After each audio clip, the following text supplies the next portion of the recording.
भड़काऊ भाषणों का सिलसिला अब थम नहीं रहा है। अब हिमाचल के ऊना में धर्म संसद नाम से आयोजन हुआ, जिसमें कई वक्ताओं ने धर्म विशेष के खिलाफ आपत्तिजनक बातें कही। हरिद्वार की धर्म संसद में भड़काऊ भाषण देने के आरोपी यति नरसिम्हानंद भी इस आयोजन में शामिल हुए और इसमें शामिल होने के साथ ही उन्होंने कोर्ट के द्वारा दी गई जमानत की शर्तों का उल्लंघन किया। खास बात यह है कि पुलिस और प्रशासन इस आयोजन के दौरान नदारद रही। सौरभ शुक्ला की ये रिपोर्ट देखते हैं।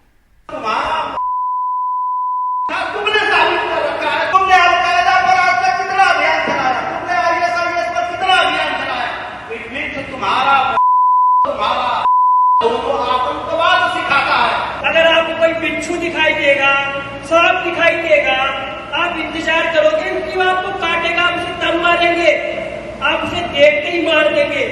तो ये आस्तीन के सांप है, ये जहरीले बिच्छू है, आपको काट लेंगे। आवश्यकता अभी ये आन पड़ी है कि सनातनियों को देखते ही हमला करना पड़ेगा।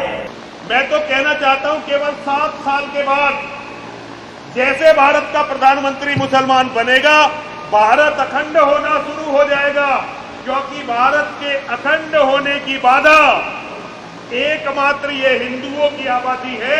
जैसे जैसे ये हिंदुओं की आबादी खत्म होती चली जाएगी, भारत अखंड होता चला जाएगा। जब तुम किसी के लिए नहीं रो रहे तो ये भी तय समझो कि जिस दिन तुम्हारे साथ कोई गलत काम होगा, तुम्हारे लिए भी कोई रोने वाला नहीं मिलेगा।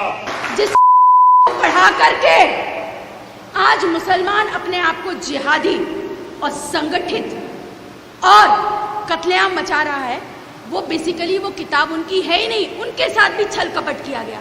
ये बात जितेंद्र नारायण सिंह त्यागी जी ने खुद बताई। ये सभी नफरत भरे भाषण हिमाचल प्रदेश के ऊना में बेल पर बाहर यति नरसिम्हानंद द्वारा आयोजित धर्म संसद में दिए गए। दिलचस्प बात तो यह है कि यति नरसिम्हानंद हरिद्वार में ऐसी कथित धर्म संसद में नफरती भाषण देने के लिए गिरफ्तार हुआ था। यति नरसिम्हानंद जमानत पे बाहर है और जमानत की शर्त में साफ लिखा है कि नरसिम्हानंद ना तो नफरती भाषण देगा और ना ही ऐसे किसी आयोजन में हिस्सा लेगा जहां सामाजिक सौहार्द बिगाड़ने वाले भाषण दिए जा रहे हों। लेकिन नरसिम्हानंद खुलेआम न्यायालय का मजाक उड़ाते हुए, जमानत के नियमों का उल्लंघन करते हुए नफरत भरे भाषण दे भी रहा है और ऐसे आयोजन भी कर रहा है। ये इस धर्म संसद के आयोजकों में से एक सत्यदेव सरस्वती हैं, जिनका कहना है कि उन्हें भारत के कानून पर भरोसा ही नहीं है और सभी हिंदुओं को मुसलमानों के खिलाफ हथियार उठाने चाहिए। मेरी बात सुनिए, भगवान श्री आपको कानून पे यकीन नहीं? कानून अगर कानून अपना कार्य करता तो हम लोग क्यों ये धर्म संसद करते? हमारी बच्ची मारी गई, किसी के मुंह से एक शब्द तक नहीं निकला। हिमाचल पुलिस इस पूरे आयोजन से नदारद रही। बस आयोजकों को एक नोटिस दिया गया जिसमें लिखा है कि इस धर्म संसद में किसी समुदाय और जाति विशेष के खिलाफ नफरत भरे भाषण दिए गए तो कानूनी कार्रवाई की जाएगी। लेकिन पुलिस की चेतावनी को अंगूठा दिखाते हुए जमकर नफरत भरे भाषण दिए गए। सुप्रीम कोर्ट इस धर्म संसद को लेकर हिमाचल सरकार को नोटिस जारी कर जवाब मांग चुका है, जिसकी सुनवाई 22 अप्रैल को होनी है।